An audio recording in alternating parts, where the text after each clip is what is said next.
This is Pierre-Yves Delacote working at Planet Technologies. I'm really convinced that when you deploy teams, it takes really a long time for the organization to align on how to use teams and for people to understand how to use teams, how to leverage teams, how to work together better. So it's really key to have in your organization some community management strategy and probably have to have a global Teams community manager. So this deck is to discuss that. So let's start with what is a community manager. Um, I'm not going to read through this, but basically it's just like on social media or on internet. It's a person who's dedicated to um, act as a bridge between your brand and a community. And here the brand is teams or how to use teams, how to leverage team, how to change the way you work. And the community is your entire workforce, even if um, sometimes it will be less than the entire workforce, but at least you need to do that for the champions, early adopters. So I try to list what could be the roles and responsibilities, what kind of activities a community manager could do. So I'm gonna um, explain all those activities and try to give you some examples along the way. As you can see, it can be a full-time job to do community management around teams within an organization, especially if your organization is large, especially if they're new to teams. And it's a matter of really um, helping end user in their day-to-day work with teams in different ways by guiding them, training them, helping them. Also, it's also key to assess really what the work is and show them how the technology can handle some of their challenges, how the technology, how teams can bring them some value. But we'll see all the potential activities step by step here. So let's start with guide. So I think the first thing to do is to help users, especially champions or team owners, to discover teams. And you can start with sharing the concept of, teams is like a house, and channels are rooms in which you will find appliances that are tabs. So you can, start with that so people really understand how it's designed and how they work, because when you enter in a house you can go in every room unless the room is locked, so it's a private channel. So give some analogy so people can better understand. Share, the first thing to do is probably to share teams of conduct that so to align, generally align in every team how to work with teams, what is the compliance you want to respect depending on your context, what are the best practices, like for example explain that when you like a message, a post, it's usually to show that you read the post. Also that everybody has the same permission in the team, almost the same permission. They can all edit, delete the document. So go through that, especially at the beginning of the team's journey, and also explain how people can get organized on their side with teams, because at the beginning maybe you have one or two teams and then you're going to have a lot. So how you make some more visible than others? How do you hide a team? How do you drag and drop a team? How do you pin a channel? So how do you really organize yourself around teams? How you find the last team meetings and the recording? So it's important for people to understand how to navigate in teams. And generally, you need to explain how to use the essentials fixtures in Teams as a starter. And you can even record that and share that globally. Then, especially for team owners, you need to help them to understand how to organize teams. How do you organize your channels? How you organize your folders? How you organize your tabs? You need to give some guidance here. How many tabs you should have, how many folder, how many nested folder, how many channels, what is most appropriate, explain the pros and cons, give the best practices, and then you should share regular tips and tricks. And if you have access to learning platform, share some training videos so that people can learn at their own pace, depending on what they want to learn. Also, when you start, you need to suggest some common use cases, how they can leverage Teams, because it might not be natural for everybody to understand how they're going to use Teams for what purpose, for what type of collaboration. So usually we start with projects, but you can also envision a lot of use cases like HR onboarding team, or a team for training, a team to discuss in a department, a team to discuss within a team, or just discuss topic around common interest.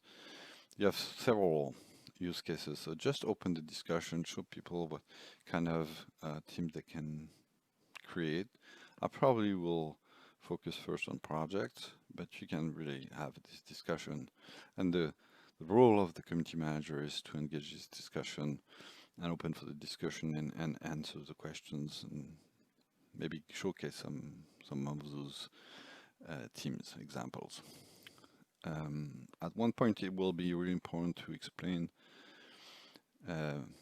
when to use what, because there are overlaps between Teams, SharePoint, OneDrive, Outlook. So to make this understandable for people to understand, for example, what is a workflow around a document? I have a document, I'm going to work on it. So what are the questions I should ask myself to figure out where I should store it first, and maybe change where I store it, change the way I collaborate with it. So at one point, especially when you have some experience, the community management should create a when to use what guide. And also, you're probably going to have governance around what you can do and what you can't do. And it's key for people first to understand what they can do and can't, but also it's even more key that they understand why you made these decisions, so they better understand that it's really a compromise, for example, between security and agility. So it's key to have this transparent discussion with the workforce.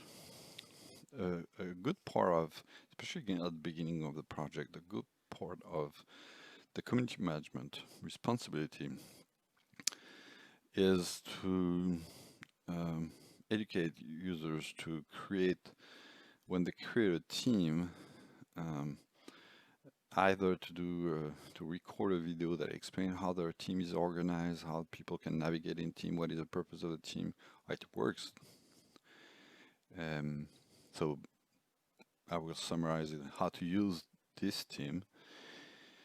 So you can do that through a video. So you can record a meeting in Teams, and then you have a recording in Stream, or you have a recording in OneDrive or SharePoint if you enable that, and then you can reference this recording into the team. So the idea here is first to explain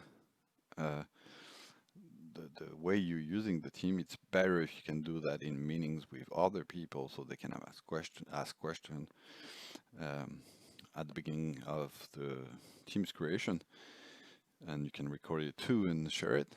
but don't lose the fact that it's not only for the team members that are here at the beginning of the team's creation, but it's also there for people who will join the team later. Also, I think it's really key and probably mandatory for a lot of organizations to train the owners how to create a team. So there are several aspects of it. What are the compliance rules? For example, if you're in healthcare, you don't want to share patient information. Um, so there are some rules to respect when you're sharing information, collaborate with, especially when you collaborate externally. So there are a set of compliance rules and some, some responsibility that has a owner when he's working in a team, creating a team, and maybe also animate the team. And so you probably want to go through in this training to go through also the what you need to think before creating a team, what kind of information you need to gather before creating a team. Because sometimes uh, you'll find out that it might not be a team, or there might be a team that exists already, or you might have handy a lot of content that you want to share in the team, so you need to gather information before creating the team. Then, depending on your governance, if you're in a process of requesting a team before creating it, you need to explain how people should request a team. If they can create the team on them by themselves, you should just explain how to create a team. Sometimes, especially after some experience using Teams, the IT department creates template where there's already some content, and when you create a team, there's already the channel, the tabs, the folders, documents sometimes already a template. A template is already there, and you just have to fill the gap. So that comes later, but yeah, check if it applies to you and share that with the community you're training, so the owners, potential owners, and then explain if it's not a already made template. Explain what are the best practices in organizing a team. What are the best practices to create a team and to animate it? So there are probably some tips and tricks, guidance, best practices, and also people need to understand how they do that. Another aspect which is really key in the role of the community manager is first to create a team user group where people can ask questions around teams. Everybody within the organization can ask questions, and the community manager can answer some of them, and after a while maybe other people will answer some of those questions. And you can share in these team tips and tricks around teams, especially because teams is evolving very often. So you might want also to bring some news in teams, some enhancements, new features, interesting features, and put them in perspective with what you do. You might want to create a team for owners, champions, where you're going to share best practices, how to, create the team, animate the team, create the team, and so on. So people can share their best practices and they can ask questions. It's more dedicated, so it's wider than a team user group. The team user group is wider scope. It's for everybody.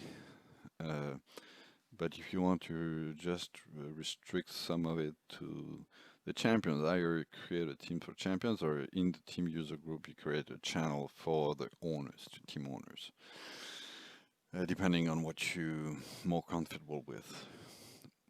Also, sometimes it's interesting to create a sandbox team where people can experiment teams and try things without bothering people that are not members of this sandbox team. So it's a playground where people just try new features or try because they're not sure how to use it. It's really to test drive teams before doing it in a real environment.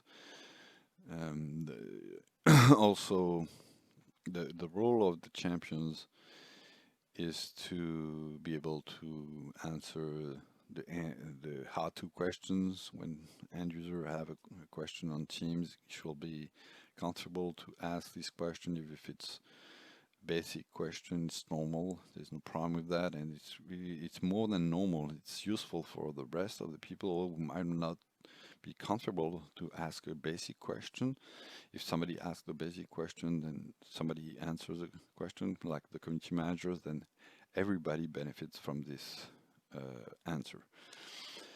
Also, you can use this environment to ask why two questions. If you don't understand why, I don't know, why can't you do this or that? Because maybe there's a governance, maybe the product is designed like that, maybe it will come in the future. So people should be able also to ask why two questions, and you should, as a community manager, should answer those questions.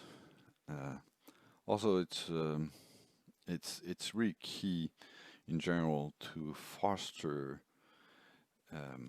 self-learning, and especially if you're in the strategy of switching from a knowing it all culture to a learning it all culture. So people understand that they need to learn some of this stuff by themselves or through the help of other people. The learning path is perpetual because the cloud change is perpetual. So it's a constant learning process. Even if you don't learning it all per se, you're in this mindset of constant learning. So promote to help people to better train themselves, promote what you think is useful. It could be in your learning platform if you have one, like with Planet, we have Evolve 365. Or if you find something on YouTube that is helpful in the context that you didn't find in the learning platform, or even if you want, and it's probably even better sometime, you can create your own video and share it within this team user group. It's really going to create some momentum around the learning it all approach of transforming your culture. And finally, to help people, also it can be really helpful to have a discussion with users and walk them through implementing the use cases, because sometimes maybe people have a use case they're not sure if Teams can help them. Maybe there are several products in the process. Maybe they don't understand what is the appropriate workflow to achieve what they want to do. So help them to implement these use cases. So if you can have regular discussion with end users, at least people who have a use case they want to implement, have this discussion with them and try to walk them through. And proactively, you can do that through an assessment. So if you have, let's say, monthly discussion with a set of, let's say, champions, where you can discuss what are their potential use cases. You might have people who say, we don't know what we don't know. So to orient them, you should ask simple question. How do you work today? What is your normal workflow, so I can better understand if the technology can help you? What are your meetings about? So you can, because Teams is really collaborative environment, and often what you usually, theoretically, you should collaborate during a meeting. So you can identify some collaboration posture here or need. You can ask, uh, what are your emails about? And because email is also used as a collaborative engine, which is not. So you can, through this discussion, through these questions, you can find out use cases. And you can ask people where they're struggling the most in their day-to-day work and identify if teams can bring value to that. You can ask them where they're losing time or where you can save them time. So same thing. And then you can find out if teams can bring some value here. And when you have all those use cases, having this discussion, regular discussion with end users or business liaisons or champions, you can prioritize the use cases. And maybe you're going to prioritize them because there are a large audience going to be impact, or maybe because it's a huge time saver, or the other criteria.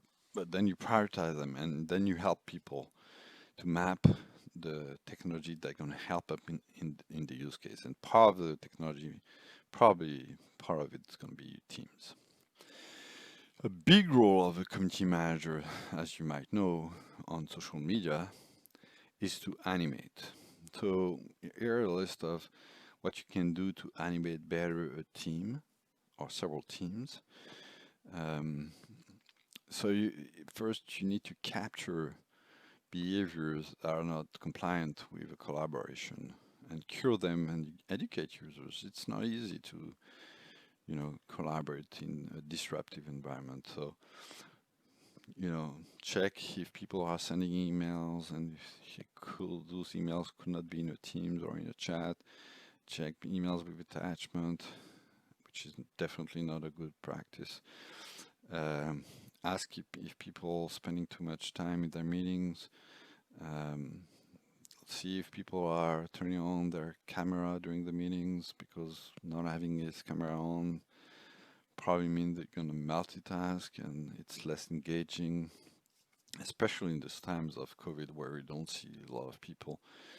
So, and depending on your culture, I'm not saying you should do everything here, but depending on your culture, you should gauge what's important for you and capture that and supervise that and educate people around this. If you see that people, more basic things, if you see people posting, referring to a document but without the link, so saying the document is in the team, capture that, and the first time you can capture the link for them, then maybe you can show them how to do it, or you can show them a video that shows how to do it, and because it's little things like that where you individually you gain time because you just say it's here. But on the other side, if there are 30 members of a team and they have to search where your file is here, you'll make people lose time, a lot of time. So you need to educate people not only how to do it, but why you do it. Also, when you see that post are made without mentioning anybody, and it's recurring, that means that especially at the beginning, people will miss some of the posts.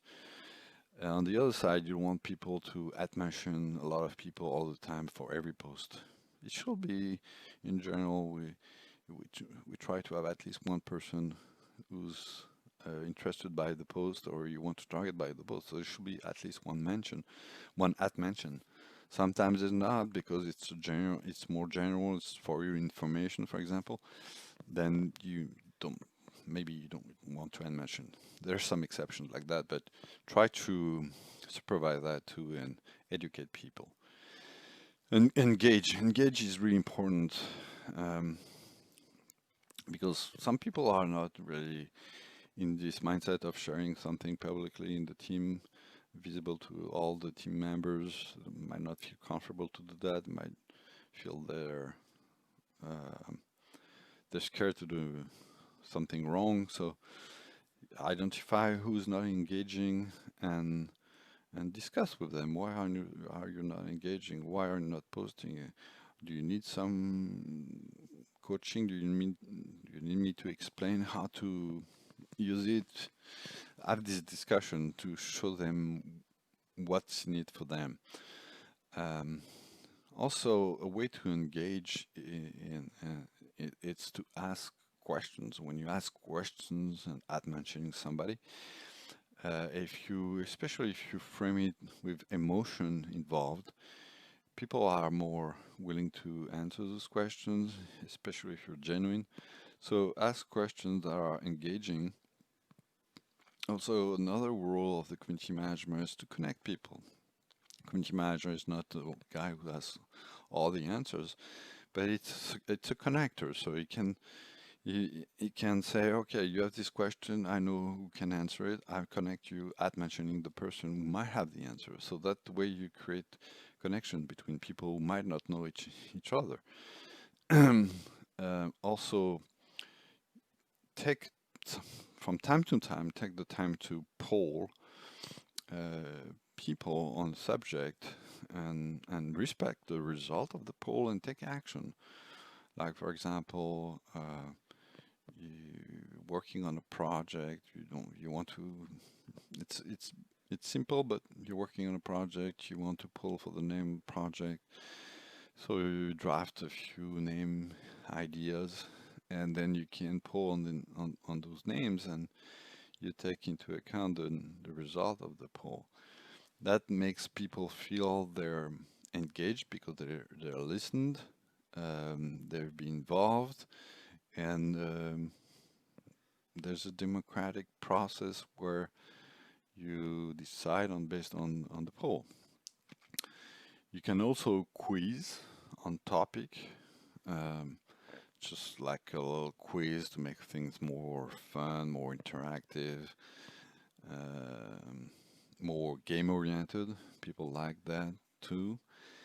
In some contexts, you might want to praise people who are taking initiatives or show a work effort, and you can praise those people. It's also a way to engage more with them. If you don't feel blocked by having fun, have fun. You can use memes and GIFs and stickers. You can also use, you can have, for example, a virtual happy team meeting once in a while, once per month or whenever you want, just to discuss with your team on another subject than the topic of your team, just to make things more smooth, more connected within the team. We do that at Planet. We have virtual happy hours. Usually it's after hours where people are free to come and discuss whatever topic, like recipes or whatever. And it's fun. It makes the end of the day better, and you feel connected with people, and even you learn from people other things than usual things. Advocate transparency, because really the new concept of collaboration now is to advocate transparency. Work should be transparent so people can better understand what's going on and don't interpret things and make better decisions based on what's going on. And a way to advocate transparency is to acknowledge. It could be several ways, but it is, for example, is to acknowledge you have a problem and ask for help, or ask who can help, an open question.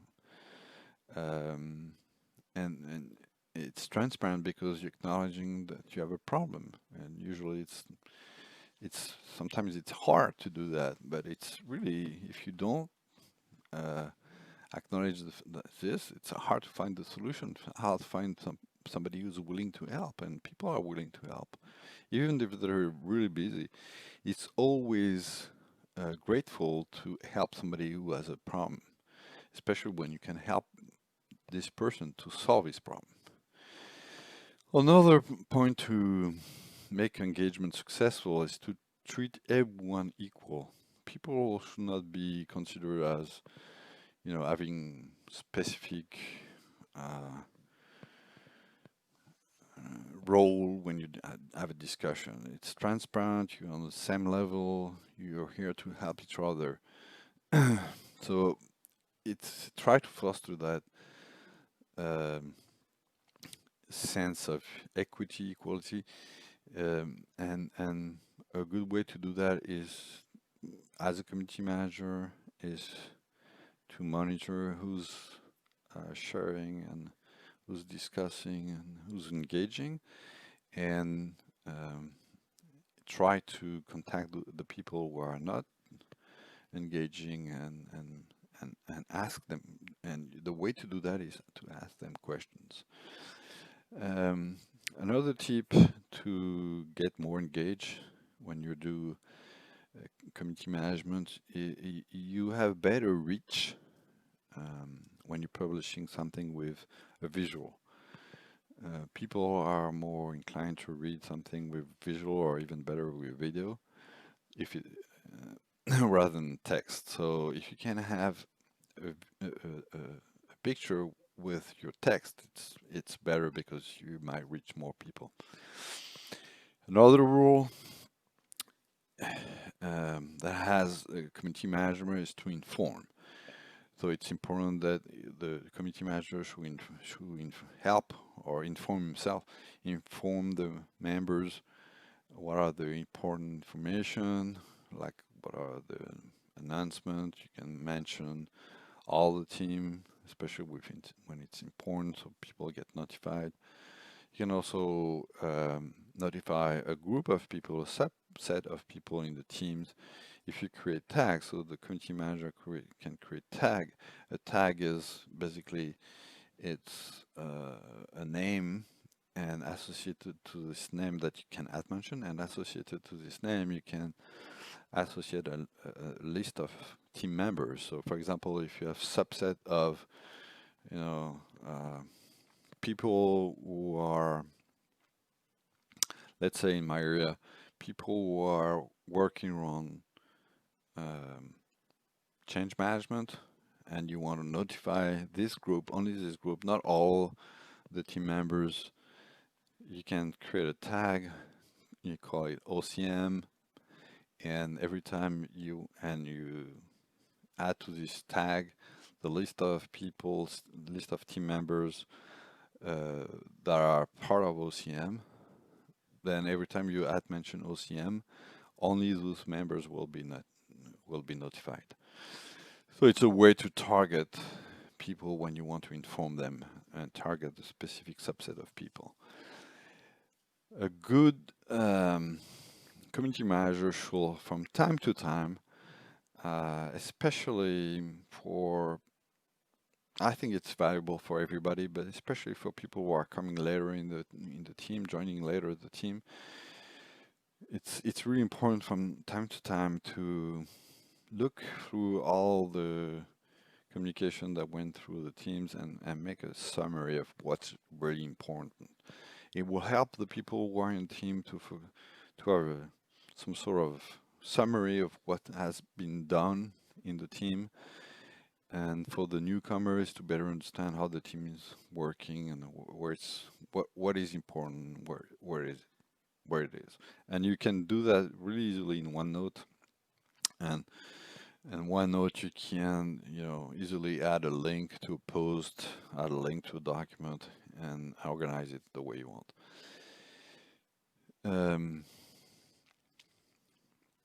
Also,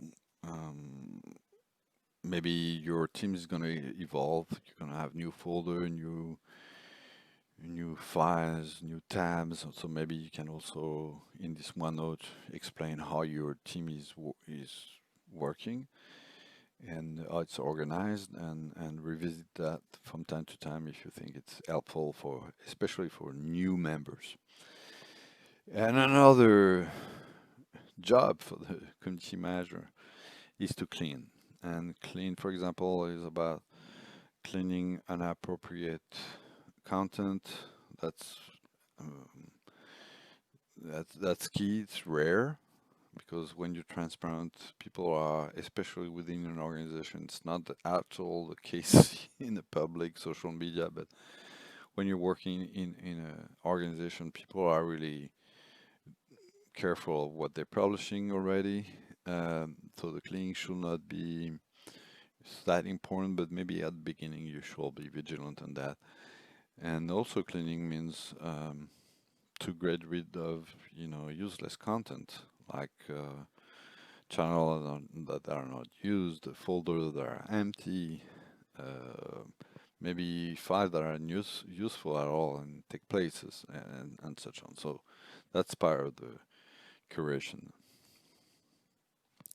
Another aspect of the community management, to me it's really key, is to storytell the experience, because you want people to know how other people are using, leveraging the technology in teams, especially to give them ideas on how to use it, because you know um, good ideas come from other ideas, and it's when you mix all those ideas that you get new ideas. So share what works well or what worked well, and share also where people are struggling. So and sometimes if you can have somebody who's saying, I had this problem, I was struggling, and here is how I handle it. Sometimes it will save hours of work for other people, even though the person think it's only concerning her or him. It might actually help a lot of other people. So share that and storytell that so people can understand that. Share the use cases you've seen, and it's even better if the person or people who have built those use cases can share this and to maybe explain the thought process they went through to address this use case. That might help others or might give ideas on other use cases that are a little bit connected to the one you're presenting. So anytime you have the opportunity to make people champions, business liaisons, owners, or whoever who has value and who has really discovered a use case that changes life in a positive way, let him share with a group of champions, either during a meeting or you just make a post out of it. Another role for the community manager is to, assess what are the issues. It can be technical issues, it can be usage issues, it can be um, behavioral issues. So assess that, having this discussion, and try to identify where are the issues, where are the blockers. Can I have a discussion with the help desk to better understand where are the most common issues, how many are there, are they coming back and forth all the time? So you can then identify where you need some awareness or readiness, and sometimes where you need a solution because maybe you don't have a solution, so you can escalate the issue with the IT department if the solution is to, implement something in the IT. Another aspect of the community manager is to be able to anticipate, because cloud is evolving all the time. There might be a release every month of new features, new tools, new services, new features, new user interface. So check, be proactive as a community manager to see what's coming, when it's coming. Um, Take a look at the Office 365 roadmap. If you can activate your environment in a preview mode so you can test drive what's coming before releasing it to the end user, test the new features in advance before communicating to a wider audience, and being able to sometimes build a training to address those needs. A good example is, for example, yes, recently I discovered the the together mode, new background pictures. It's not a big deal. It's no need for training, just need for awareness.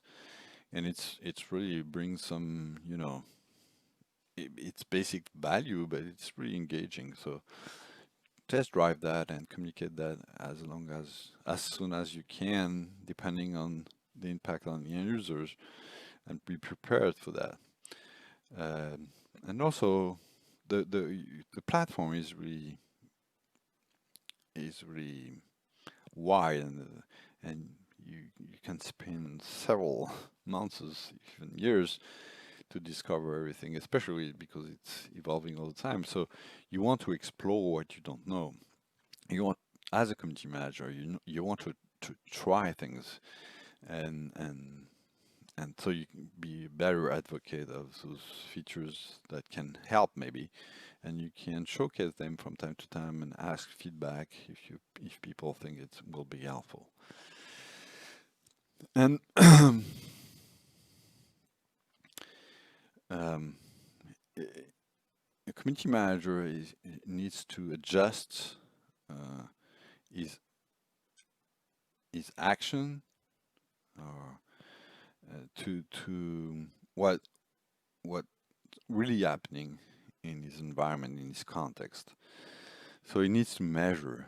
So first you need to define some measure. What's important for you in terms of team's adoption, or other measure.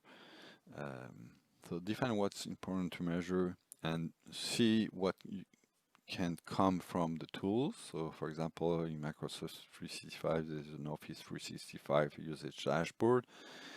You can leverage us and depending on how people are using the technology, for example, if you see that nobody's using your your KPI, your key performance indicator, where you want people to use channels and communication channels is not at where you want it to be, then you can adjust your strategy. You can maybe redo a training, a video, and ask questions why people are not using channels, and adjust that.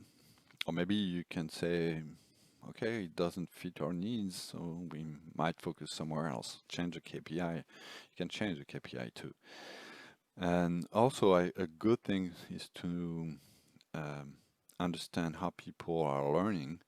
If you can do that, if you have a platform that shows you who is viewing what video, what kind of training they're consuming, so you can better understand where the struggle is or where people are spending their time to learn. And you can also, within a team, you can measure if the team is active, if there's engagement, how many posts you have, how many replies, and so on. And so you can see if really the team is used and maybe useful or not. And you can make decision based on that. You can have discussion with the team's owner to say, I've seen that your team is not really engaging. Do you think it brings value? How do you want me to help you to make it more engaging? Do you want, or do you just maybe you want to keep it like that? Or maybe you want to close it. Have this discussion. Measuring helps you to identify maybe where the problem or the benefit is, or the momentum is, and you learn out of it for sure as a community manager. And finally, I think it's key to survey from time to time needs, like for example, learning needs. So an example that I often do is I ask in terms of product, but you can do that with usages or features, important features, but I do that with product. Ask what is critical, what is uh, among a list of product, why do you use or you don't use, and how critical it is. And so you can measure where are the things people think that it's critical, and at the same time you ask another question, and where people want to learn more, and you'll see first what is critical, and also where people needs to learn more.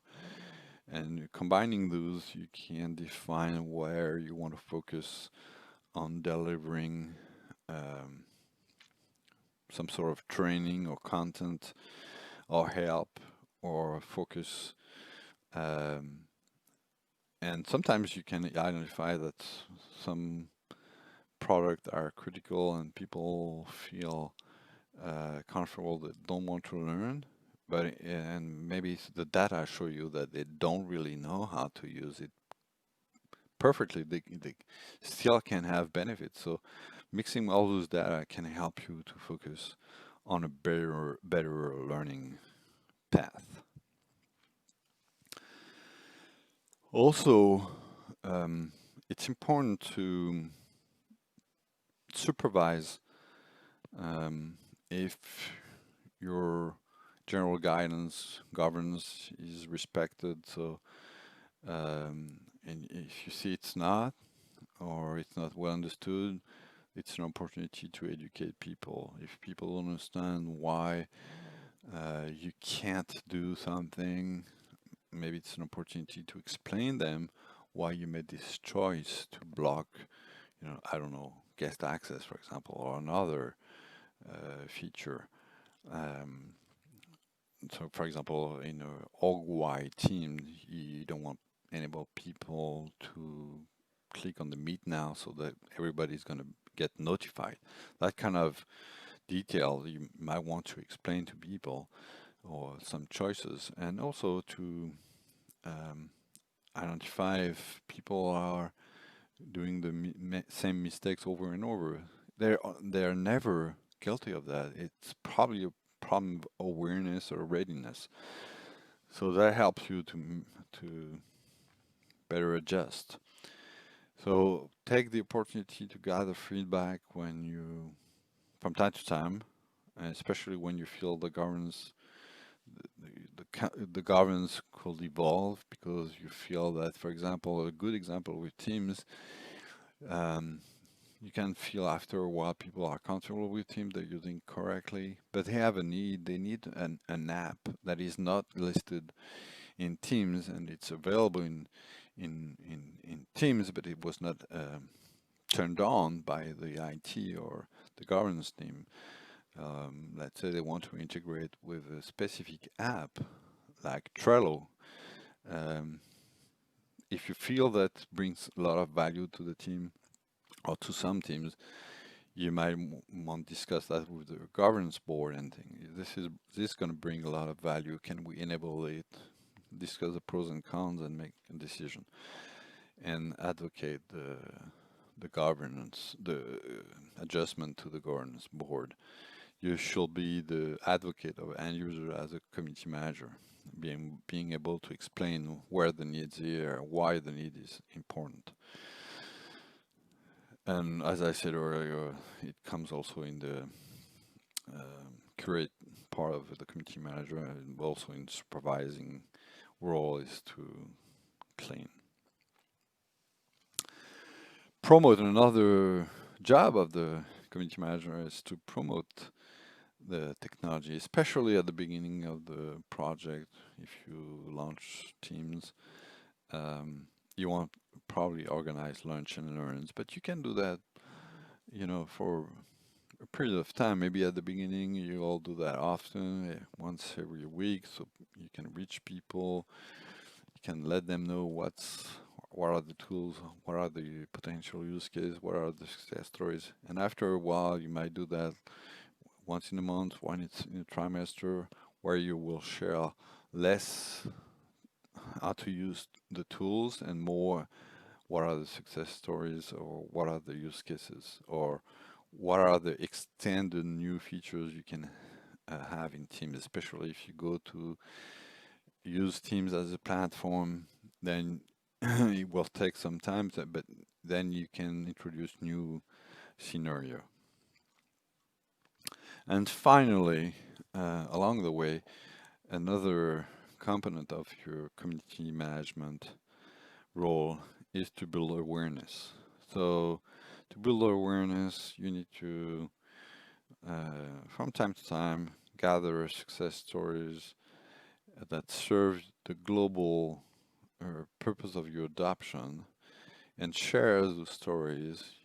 And it's always really positive if you can have somebody in a specific department uh, giving a real life example how they leverage the teams and how it has had an impact on their work and share that globally, or at least with people who are interested in those stories.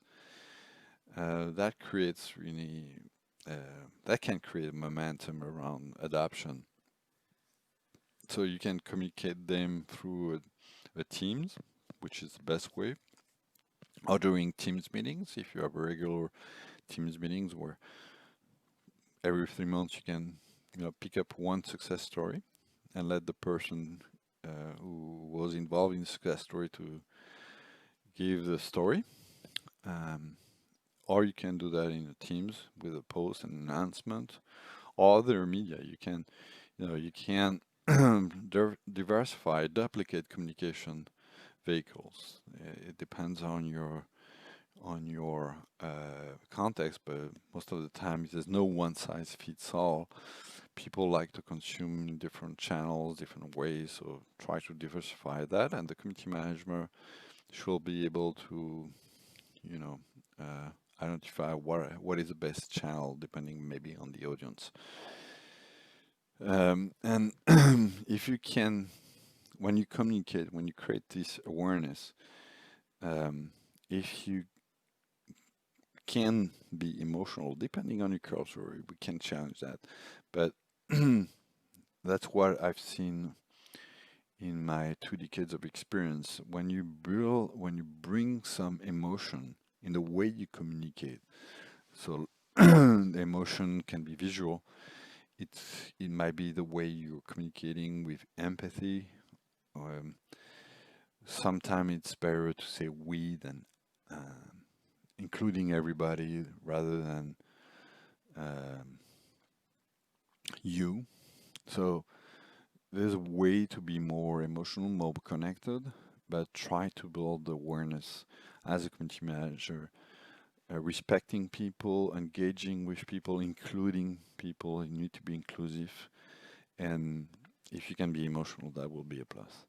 So that's a long list of what a community manager can do. As you can see, I give the whole list I've seen in the past. You can pick up some of what's important for you, but there's definitely some room for uh, a dedicated community manager. And I think it's really useful to have this, at least have this thinking about, do you need a community manager for Teams or not? Because potentially, depending on what is your goal, but if your goal is to foster end user adoption, short-term goals, and to change the way you're working, if your goal is to change the way you're working, you need a community manager for Teams. Hope it's helpful.